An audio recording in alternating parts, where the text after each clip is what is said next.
There will be several of them speaking today. We really appreciate their help in planning the program. Couple little housekeeping announcements. If you make sure you're registered with us outside to get your credit with the state bar. If you need any out-of-state CLE credits, check with Mitzi out there, and she can give you a form to fill out to turn into whatever state you need those in. Also, there's an evaluation form in your materials. If you would fill that out at the end of the day and turn it in to us, we would appreciate it. Lets us know what you liked about the program and would like to make improvements on. Lunch will be provided for you. It will be in the room next door. There's also, we'd like to invite you to play our trivia game. I'll be showing the questions at the breaks and before the lunch period ends for your chance to win an iPad mini that we'll be giving away at the end of the year.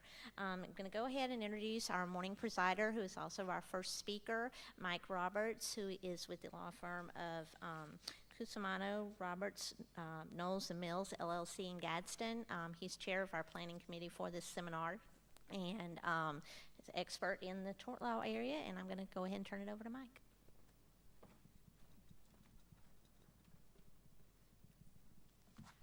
Thank you. I appreciate this opportunity to share my thoughts about what's been going on in Alabama tort law for the last year or so. What I typically do is walk through primary points out of the case law where there have been issues of first impression, some changes in the law, overruling prior law, and maybe a few points where activity in the legislature has had some impact on tort law. I'll roughly follow the order of the handout with a few exceptions. Now, before I get into substantive tort law, I just want to alert you to something that is not substantive tort law, but could have an impact on how we prepare and try cases, and that is there's under consideration right now a modification to the Alabama Rules of Civil Procedure to permit expedited civil actions, that is, where a plaintiff is willing to cap his damages at $50,000 or less. Basically, the case can be put on an expedited track with a shortened time frame for discovery, limited deposition number of depositions, submitting expert testimony through reports, affidavits, letters, things like that, including reasonableness and necessity of medical expense, and deeming documents authentic unless there's a pretrial objection and the court deciding there's a genuine issue as to authenticity. Limited time for trial, 3 hours per side is proposed rule. Jury trials are permitted, but parties encouraged to stipulate for less than 12 on the jury. And the rules would not prohibit a party in trial from asking for more than 50, but kind of like the operation of a cap, a judgment would be limited to 50. But anyway, this is not yet the law. Currently, it's in the stage where public comments are being received by the Supreme Court up through early February. Now, going on to the case law, page 1 of the handout, Pale v. Tidwell case. Court of Civil Appeals makes an interesting ruling that could have some implication across the board that is a little bit in contrast with what I had always perceived the law to be about concurring acts of joint tortfeasors. What the court expresses the issue in terms of whether a signaling driver is liable for accidents occurring after signaling the driver of another vehicle. Now, the facts: the defendant's driving a big bucket truck, pulls at a median intersection, it pulls in the left turn lane. On the other side of that space there across from him is a Toyota. The Toyota driver cannot see around the bucket truck driver to see if there's traffic coming. They're both trying to turn left. At the same time, the bucket truck driver doesn't have enough room to make a way through the intersection because of the Toyota. So the bucket truck driver makes a hand signal, even though at that moment the car that the plaintiff's a passenger is in is coming up from behind the truck in the outside lane, and the Toyota turns left, and of course there's a collision. The bucket truck driver says, well, my hand signal, I only meant for him to be able to turn into the inside lane. It was not a hand signal meant to communicate that the whole entire pathway is clear. Plaintiff sues both the Toyota driver and the bucket truck driver, settles with the Toyota driver. Bucket truck driver files a motion for summary judgment. And of course, plaintiff argues the fundamental black letter law principle of voluntary assumption or voluntary undertaking of a duty. If you know that he would not have had any obligation to do any hand signaling, but once he undertook that, then he's got a duty to do so in a reasonable and prudent manner. That was plaintiff's argument. Now, the majority view in the U.S. was that depending on the facts, the signaler in a car can be liable, but based on the gratuitous assumption of duty theory, but the minority view is that there cannot be a duty. The Court of Civil Appeals goes with the minority, and it says that motorists like this Toyota driver have a duty that's non-delegable to make sure that traffic's clear, safe to cross an intersection. Now keep in mind, we're not talking about a plaintiff who arguably misinterprets a hand signal from another motorist. We're not talking about contributory negligence or a plaintiff's duty to look after his own safety. But so instead of treating it as combined and concurring acts of joint tortfeasors, Court of Civil Appeals views it as just an issue of, well, there was no duty at all on the part of the signaling driver. Now, another case, first impression. More than one first impression issue is generated by this Bedingfield case, pages 3 and 15 of the handout. The facts, there's some boys who are playing with fireworks at the defendant's family's lake house. The 14-year-old shoots a bottle rocket that hits the 15-year-old plaintiff, the boy, in the eye. The first major legal question, can the injured plaintiff sue the parents of the young man who shot the bottle rocket for negligent supervision of their son? Now, the case did not really turn on the question of what the parents knew about their son and when they knew it, or whether there was prior issues of misbehavior, but rather just back to, is their duty. There was a 1973 case, a Standifer case, involving a babysitter where there had been deemed liability in that fact situation, but there the injured child plaintiff was the person that the defendant babysitter was supposed to be supervising, not a third party. And then, of course, there are a lot of negligent supervision cases in the employment context, typically truck driver 18-wheeler cases. The court says that it is not going to extend the liability for negligent or wanton supervision to a situation where a parent is supervising his or her own child, who in turn injures a third party, that is the plaintiff. Now, another first impression issue coming out of this same case, out of these same facts. Do the facts here make out a case under the theory of abnormally dangerous activities? Now, that's one of these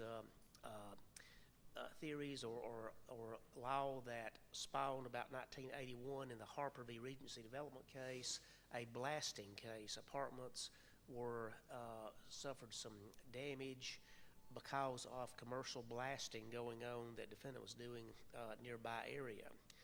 And of course, the plaintiff says, well, there's an analogy, fireworks, blasting, that's pretty similar.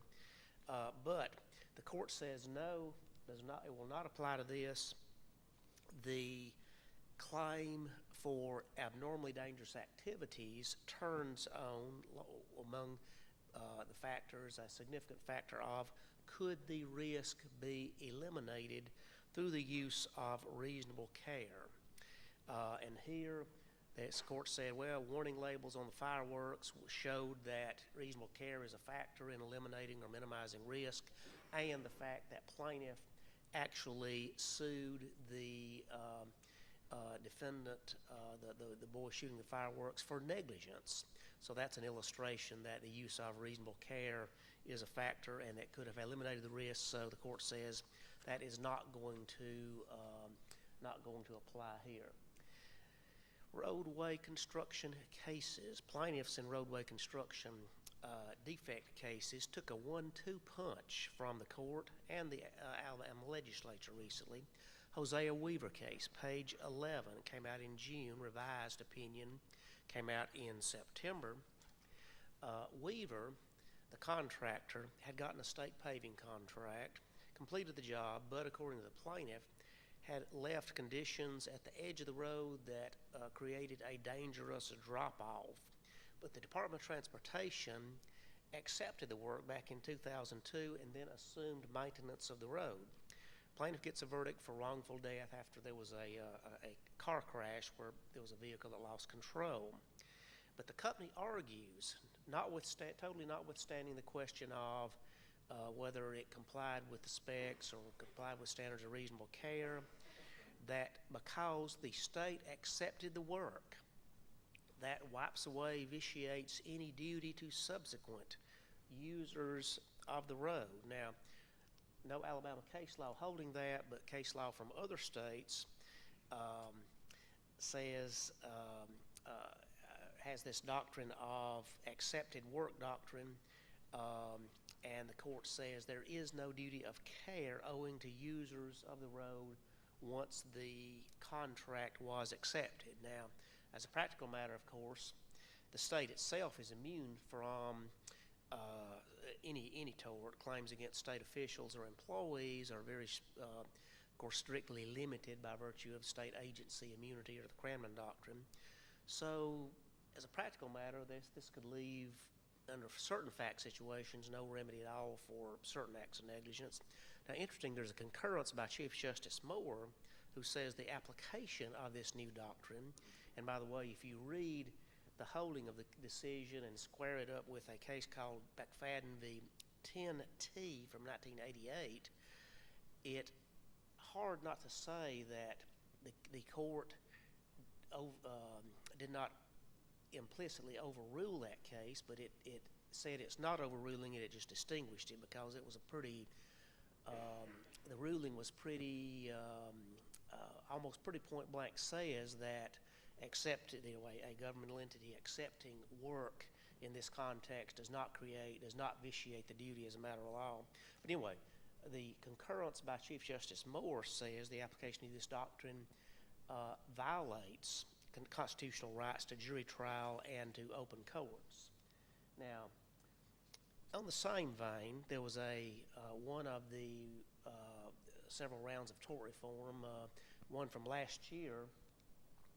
A statute was enacted, the Road Builders Act, page 11 of your handout, basically says that a contractor doing work on a highway, street, or road is justified as a general rule in relying on specs from the governmental entity, the county, the city, the state, whoever. A few exceptions, though. If they fail to follow the plans and specs, there still could be exceptions, still could be liability, or if a reasonably prudent contractor should recognize there's a defect or there's a latent defect, there can still be liability. One thing that kind of struck me, though, there is a little exception to liability. It's kind of interesting. It says, nothing in this act limits the liability of a contractor for loss or damage to the property of a utility owner adjacent to the right-of-way. So, of course, you can envision this might set up a scenario where, say, a road construction contractor hits a buried power line, electrocutes a bystander. If the contractor shows compliance with this plans and specs defense, there's no accountability to the family of the injured, of the killed bystander. But, by George, the power company's sure going to get their money for that damaged cable. Wantonness. There's been, of course, a lot of ebb and flow over the last several years, really more ebb than flow, about getting to the jury in wantonness cases. Just a quick snapshot of just a couple of them here. in automobile accident cases. Schubert v. Smith, page 8. Couple of high school students heading to a friend's house after school. Teenage driver is driving too fast, slows down, but then loses control. Because of the guest statute, the plaintiff passenger has to show wantonness. Now, the angle in this, a little different than many cases, that the plaintiff says, hey, this addresses that pretty formidable state of mind issue in that Essary case from several years ago, with the language about instinct for self-preservation and all. There's a piece of evidence here because the defendant driver wrote a letter to the plaintiff after the wreck apologizing and said, at that point I was depressed and mad and I didn't care whether I lived or died. Civil Appeals, though, says, well, that's still not enough for wantonness. It's just a speed alone case, which line of cases says if all you got is speed, that's not enough to show wantonness. But another wreck case, Wood v. Schultz, page 9, federal magistrate decision denied summary judgment, saying a driver was wanton where he violated the rules of the road after dark. The defendant's following the plaintiff. Plaintiff is trying to turn left into his own driveway. Defendant passes him on the left even though there was a turn signal. They said that gets to the jury. Now, also in wantonness, a recurring question that has come up over the years is, what about those situations where a defendant driver loses control because of being sleepy, fatigued, or tired? What will get you to the jury on wantonness in those cases? And there's a line of cases that basically says that, well, you got to have premonitory symptoms. The plaintiff's got to somehow be able to show that the defendant was getting sleepy and tired before losing control, but ignored those symptoms and kept on driving anyway. There's a case, the Glass case, page 12 of your handout. A couple of teenage girls in Panama City were partying all night, didn't get any sleep, then driving back to Huntsville, and the driver that went to sleep left the road. The court said that plaintiff there had not successfully shown the premonitory symptoms sufficient to make out a wantonness case, let it get to the jury, even though the driver acknowledged to a state trooper that she was tired from lack of sleep. That was not enough according to the court. But there's another interesting twist in an 18-wheeler case, Davis v. Edwards Oil, page 10. This has the added feature of records that showed that excessive hours that the vehicle was being driven. Data downloaded from the truck's engine showed that during the 8-day period before the wreck, the engine had been running for 116 hours. The truck driver testified he was the only driver driving this truck. So there were this was evidence that, according to this federal court, exceeded DOT regulations for hours of service. And put that together with a witness who said a truck by this description had been seen driving erratically right before this, that gets to the jury on wantonness. Now, stand your ground laws.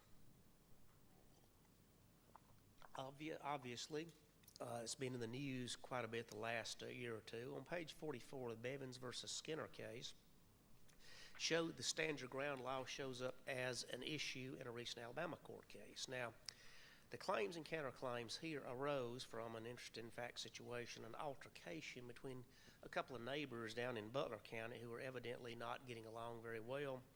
To set the stage, according to the evidence, some of which is controverted, Mr. Bevins is spraying herbicide along a public right-of-way outside Mr. Bevins' own fence, but it's somewhere close to a narrow 15-foot wide easement that gave Bevins access from his property to the public road. Now, this neighbor that he had evidently been feuding with, Mr. Skinner, gets in his pickup truck, drives down and see what Mr. Skinner's up to. He parks the truck, comes over, and then starts staring at Bevins. Now, Bevins' version is, well, even though Mr. Skinner's sitting there glaring at him, he's just minding his own business, continuing spraying the herbicide when, and then makes it over onto his own 15-foot easement. And then Mr. Skinner says some very impolite and profane things and takes a rake handle and starts whopping Mr. Bevins up the side of the head. Now, the other side of the story, though, is that Bevins walks over to the Skinner's pickup truck, which is outside the easement, and in the course of these heated discussions begins spraying Skinner in the face with the herbicide. As a result of which Skinner says, well, I had to resort to the rake handle to fend off this herbicidal maniac. Now, the assault and battery claim brought by Bevins against Skinner went to the jury, got a $35,000 verdict, but the trial court had used the standard self-defense charge, saying that if you cannot retreat or withdraw in safety, then otherwise self-defense is not a defense. Skinner says he should have had the benefit of the stand your ground law, where you can use physical force if you're not engaged in an unlawful activity and you're in a place where you've got a right to be. And then there's no duty to retreat, and you can stand your ground with that rake handle. Now, the bottom line is there was an evidentiary dispute, according to the appellate court, about whether Skinner was on his own easement, whether he had made it over to that easement. So the jury had to resolve that factual dispute, so he was entitled to that stand your ground self-defense charge. Now, kind of while we're on the subject of potential violence here, let's look at something that the legislature has done for us, the Guns in the Parking Lot Act. The Alabama, of course, obviously also in the news a lot, issues of gun control, gun rights, and so forth. This past spring, some statutes were enacted, and this is on page 17 of your handout, 13A, 11, 90, and 91. Now, not going to cover all the details of it, just going to look at a couple of angles from a tort law standpoint. Two main areas that impact tort law. One is if the employee has a valid concealed weapon permit or a firearm that's legal for hunting, and a few other criteria like no crimes by this employee or a workplace violence documentation, then he has got this right under the legislation to keep a gun locked up in his car on the employer's premises. But from a legal remedy standpoint, if the employer takes some adverse action against this employee solely on grounds that he possessed a firearm that complies with this law, then Alabama has now carved out one of its very, very, very few exceptions to the employment at will rule, and says that he can make a demand for recovery and then file a suit and get compensation for wages or lost benefits or other lost remuneration caused by this adverse action. So it's kind of interesting from a policy standpoint when you look at the tort implications from this. Now, what about people, and turn around a little bit from another angle, what about people that might be injured or killed because of the presence of guns on this business? The legislature has answered that, and they say, well, the employer and premises owner shall be absolutely immune from any claim or suit by any person seeking damages that arrive directly or indirectly, ricochets maybe, as a result of any firearm brought onto the employer's or property owner's premises by an employee. Now, not just qualified immunity, limited immunity, creation of affirmative defenses, but absolute immunity. And interesting, this section does not limit this absolute immunity to circumstances where the firearms are kept in compliance with these other criteria in the law. And then for good measure, even though you got an absolute immunity, it goes further, just in case you're wondering, employer has no duty to inspect the parking lots of vehicles and no duty to investigate or determine an employee's compliance with the law. Now, even before this, of course, we all know Alabama had followed a minority position as compared with others around the country, that when it comes to liability for third-party criminal acts, that was very, very, very difficult, very tough standard both on duty and proximate cause. But of course, this liability or this legislation puts the barriers to liability, just kind of pretty well raises them into the stratosphere. So anyway, from a tort standpoint, like I say, interesting to compare the public policy pronouncements. It might be suggested that the legislature values the right to bear arms in the workplace perhaps on a higher plane than the right not to get shot.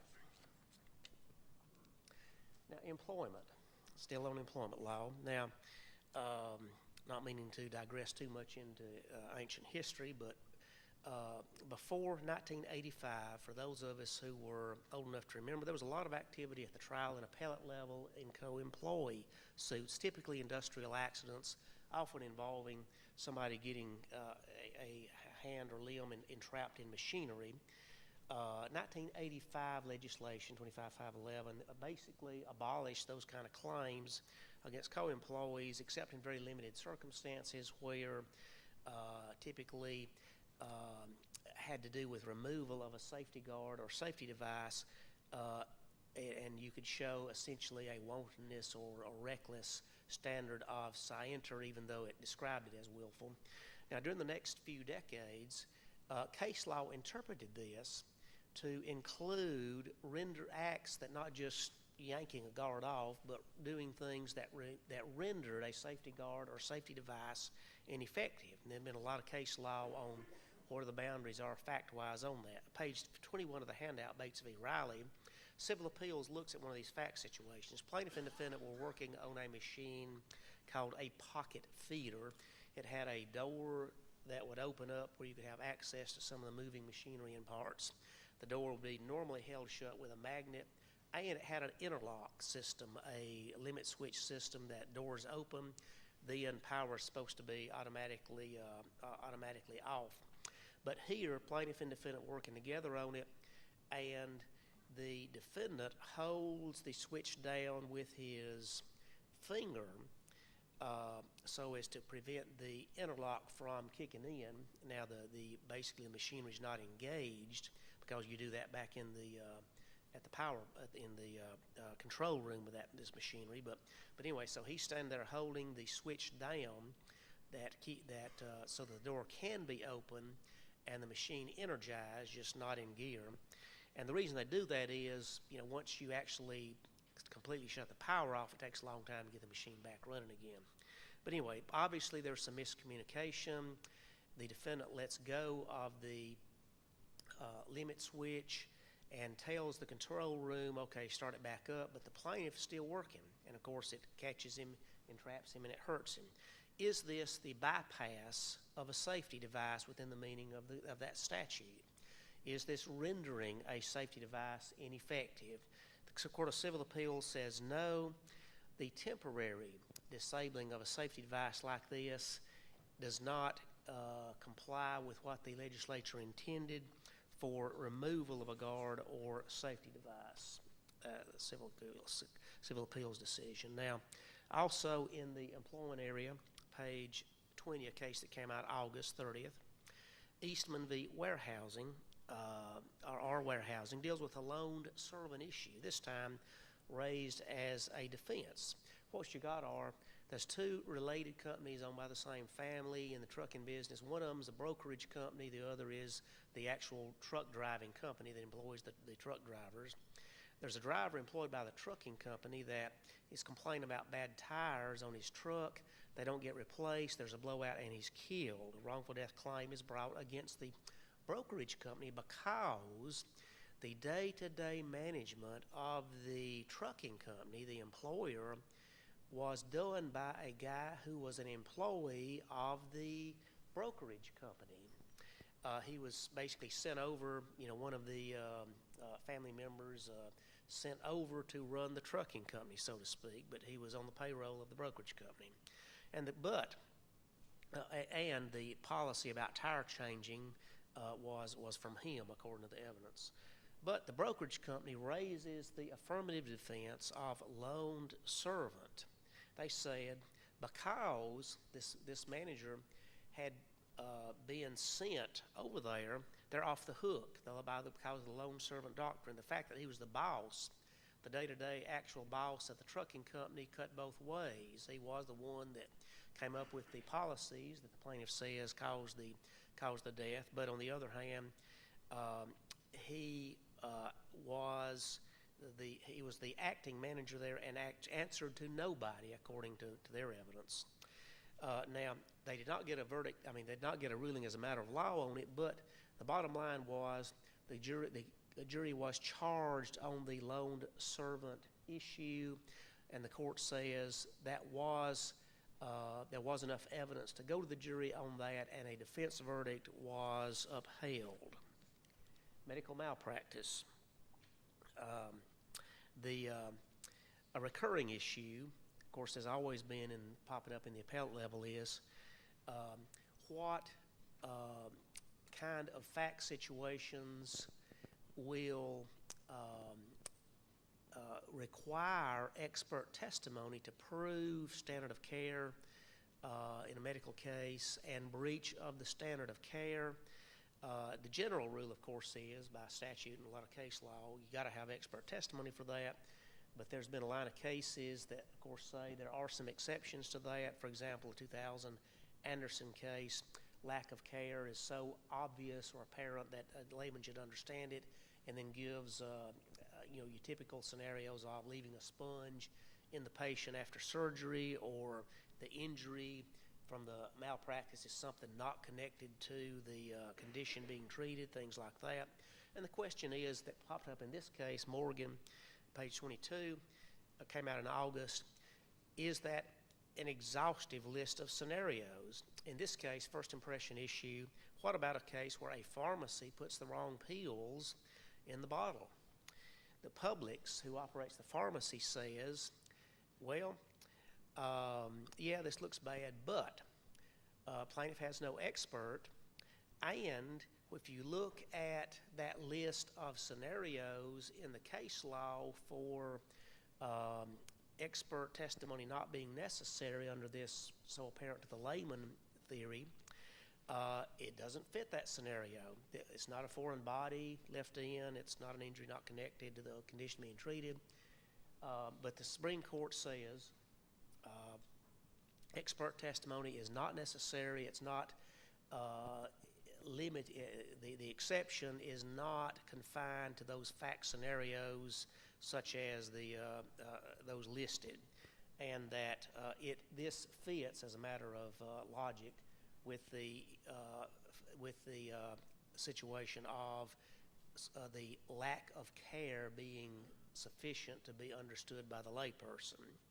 Now, Publix also argues, hey, this exception is founded on res ipsa loquitur, and it doesn't fit the elements of res ipsa because Publix did not have total and exclusive control of the instrumentality, the pills, that the mistake might have been made somewhere along a distributor or a manufacturer or something. But the court says, again, res ipsa is not the only foundation for this theory, and it gets to the jury without an expert. Product liability, page 28. Some cases. Now, for some reason, there's actually been several warranty cases that have popped up at the appellate level or otherwise here. That and just mention warranty cases can sometimes be overlooked in product liability. Now, they can be important for several reasons. One of them being contributory negligence is not a defense to a warranty case. Another defense is the kind of damage is available when a victim has died. November, the case came out in November, Alabama Power Sport, page 28, addresses two pure law questions. The facts of a tragic accident where a boy was killed using a go-kart that his father had bought at an auction. One of the claims was implied warranty of merchantability. The first question was, can a wrongful death claim be maintained based on breach of implied warranty? Now, a 1973 case, Geo Hagen v. General Motors, had said no, the rationale being that both warranty claims and death claims are creatures of statute, and there was no wrongful death claim available at common law. And when Alabama adopted the UCC back in 1966 or so, there was in the remedies parts of the of warranty statutes, nothing said about wrongful death. Plaintiff argued that a 2010 case, Sledge case, had overruled it, overruled Geo Hagen implicitly, but the court disagreed and basically said Sledge turned on procedure and that Geo Hagen is still good law. But the warranty issue is still important in that case because a 1981 decision, Benefield v. Aquaslide, had recognized that where, in those fact situations, where the victim of the tort does not die immediately, and there are compensatory damages incurred between the time of the injury and the time of death, that situation can be the subject of warranty claims, compensatory damages for medical expense or for mental distress. So it's still important in this case. Can there be a claim for implied warranty? And then the other pure law question is, he bought it at auction. Can there be an implied warranty and merchantability arise from a sale at an auction? The Supreme Court says where the principal is undisclosed, which was the facts here, it could be. It could be an auctioneer, could be a merchant seller under the UCC. Another warranty case, Avery case, Judge Acker decision from the Northern District, page 31 of the handout. This deals with claims against the manufacturer of a Derringer, manufactured by the defendant Cobra Enterprises. I never have cases with a defendant with a good name like Cobra, but anyway, the facts were though, plaintiff typically carried the Derringer around with the safety off because, according to the plaintiff, a Derringer is meant for close-up self-defense. You know, you don't use a Derringer in long-range gunfights. You use it, close self-defense, and you got to be able to yank it out of your pocket quickly. That's the fundamental purpose of having a Derringer, according to the plaintiff. While he was carrying it, though, he dropped it, safety was off, it fired, and it injured him. Cobra says, hey, the product performed as designed. They cannot prove the required element of not being fit for the ordinary purposes for which products or goods are used. But the plaintiff says, hey, it's not just the intended use of the product, it includes the reasonably foreseeable use of the product, and that includes being able to yank out that Derringer quickly and fire it quickly, and Judge Acker agrees that this claim gets to the jury. Another issue, even though contributory negligence is not a defense in wantonness cases, Cobra argues, well, the plaintiff still should have inspected it, and his failure to do so adequately is the proximate cause of the injury, kind of the contrib in disguise kind of argument. Judge Acker says, well, this still does not remove it from the jury. That's just one factor among others in the proximate cause analysis. Fraud. There's been some really interesting developments in fraud recently. Now, we all know the tort of fraud is not today what it used to be back when we were, some of us were youngster lawyers. To use the language out of our old car wreck complaints, it's a tort that's been sort of bent and battered and rendered of lesser value.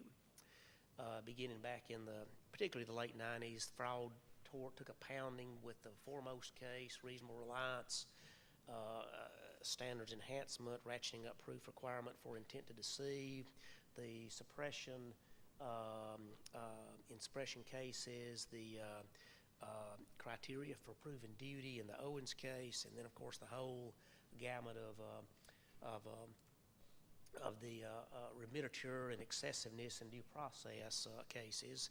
And of course, we all know the result, the number and amounts of significant fraud verdicts that plaintiffs actually got to keep plummeted, over the decades. But there's a couple of really interesting cases, recent cases in business tort that tell us at least that if you are a business who has been snookered out of a few $1,000,000, you may still have a day in court.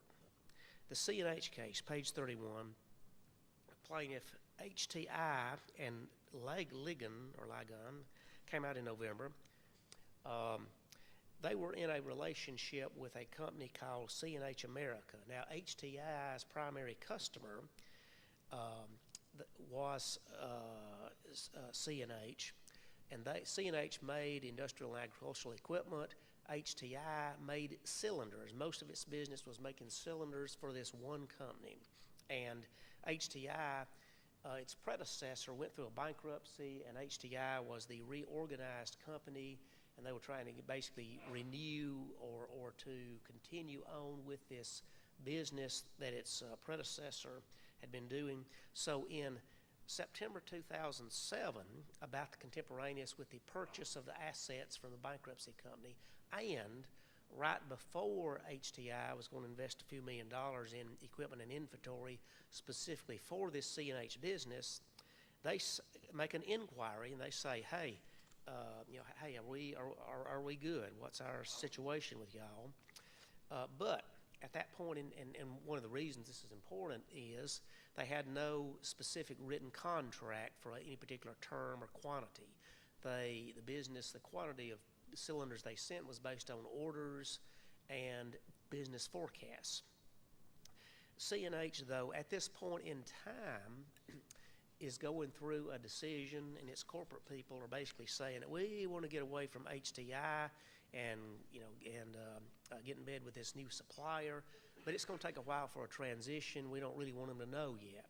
There's actually one of these little PowerPoint presentations in the boardroom or some room that says exit HTI 100%. But basically, in response to the inquiry, they say, well, in the short-term and long-term HTI, we are committed. Now, as it turns out, though, once they get their ducks in a row, a few months later, several months later, they pull the plug. HTI is kind of unhappy, you might imagine. They file suit for suppression of their intent to pull the plug on them. They get a multi-$1,000,000 verdict for compensatory and punitive damages. Do they get to keep it? And C&H says, now wait a minute, there is no technically untrue lie that we told them. It just, it's kind of like, it depends, the word commitment is in the eye of the beholder. Maybe a little bit like some divorce cases that we've heard about. But the Supreme Court says, though, they get to keep the verdict. This fraud case got to the jury here because it's referable back to that principle in suppression law that there's no duty to make a disclosure of facts except where an inquiry is raised that creates the duty, and also the principle that gets to if you can't just make a half-truth statement. If you speak at all, you've got to give a full and fair disclosure. Also alerts you to a very important case in this same area, Target. It's also in your handout. Plaintiff there also prevailed in a major fraud case, and a very interesting decision on reasonable reliance. So I urge you to read that as well. Now, the Wyeth v. Weeks case, very important in fraud, particularly has some impact in the product liability mass tort arena. Page 34. A certified question is being answered from the Middle District. Does Alabama recognize claims based on fraud or suppression against a brand name drug manufacturer where a plaintiff is somebody who actually consumed a generic version of the drug made by a different company? And this is referable back to fraud law, where a line of cases where the direct recipient of the defendant's misrepresentation is a different person than the person who is injured by the fraud. In this case, the plaintiff would argue, and did argue, that the doctor was the recipient of the misrepresentations made by the brand name drug manufacturer, and he acted on it by prescribing a generic drug to the patient who was harmed by taking that drug. Now, let's see, I'm down to about 5 minutes on my time here. The State Farm v. Breckbull, interesting case, page 38 of your handout, bad faith claims. Are there two different types of bad faith claims? Abnormal failure to investigate claims as opposed to normal failure to pay claims, or is it just two different ways to prove basically the same type of bad faith claim, and the court says it's really one type of claim but two different ways to prove it, and the element of absence of debatable reason is an element in both. But Justice Murdoch's concurrence makes a good point that the absence of debatable reason should really be understood as the absence of debatable reason concept from the company's decision process, not just the total absence on the face of the earth from some fact that happened that gives them an argument, because otherwise a company could never stir to even bother to think about, do we have a reason to deny the claim or not, and then sometime years later in litigation or whatever find a reason and then use it after the fact to justify it. Now, something that's interesting too, raised some eyebrows. Chief Justice Moore's he wrote a concurrence to his own main opinion, where he said that he believed the 1981 Shavers decision that recognized the tort of bad faith initially was unconstitutional and Shavers should be overruled. Very important case dealing with immunity issues. Healthcare Authority for Baptist Health came out in May, page 50.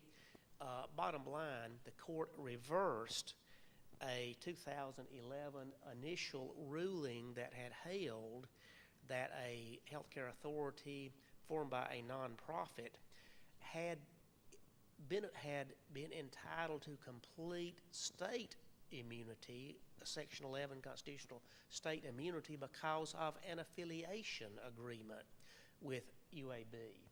Even though the company itself was not a state agency, new opinion though that came out this year says no, that was the initial decision was wrong, and this case or this entity is not entitled to pure state immunity. Also, the healthcare authority is not entitled to the $100,000 cap. And then let's see, there's a S&M case we're going to talk about. See, we got Steve Brunson's attention. Page 54. The name of the case, though, it's not that kind of case. It's a property damage case. Ex parte S&M. It operates a taxi cab company. Just assume a hypothetical where a couple of taxi cabs are injured or damaged in the same wreck. One of them's totaled, but the other one can be put back in service. The owner of the total taxi cab, it takes him 30 days to find a suitable replacement. The owner of the damaged taxi cab takes him 30 days to get it repaired and back in service. They both have a loss of use value. Before this case, the owner of the repairable cab would get compensated for 30 days loss of use. The owner of the total cab was just out of luck.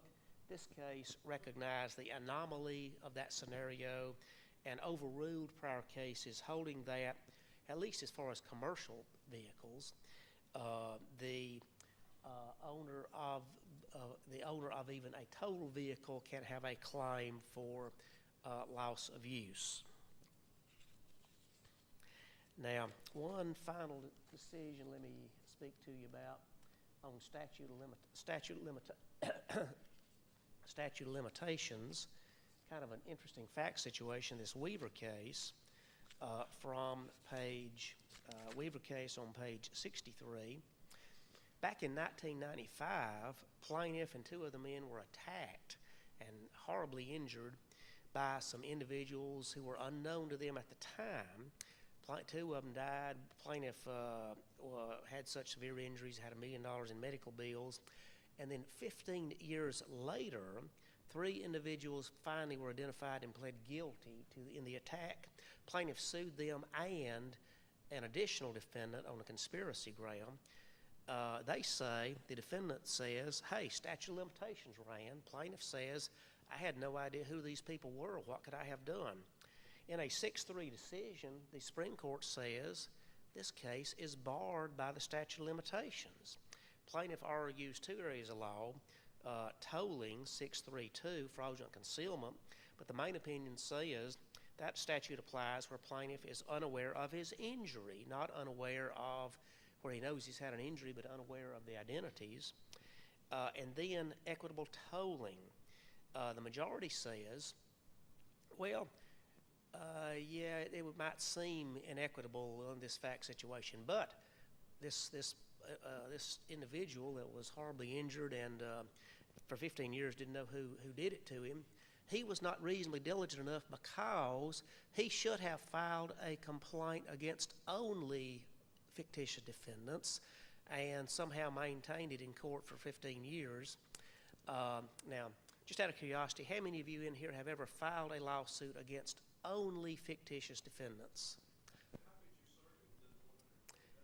That's an interesting point that Chief Justice Murdoch makes in a dissent, a very, very well spoken dissent, and basically says that wouldn't do any good.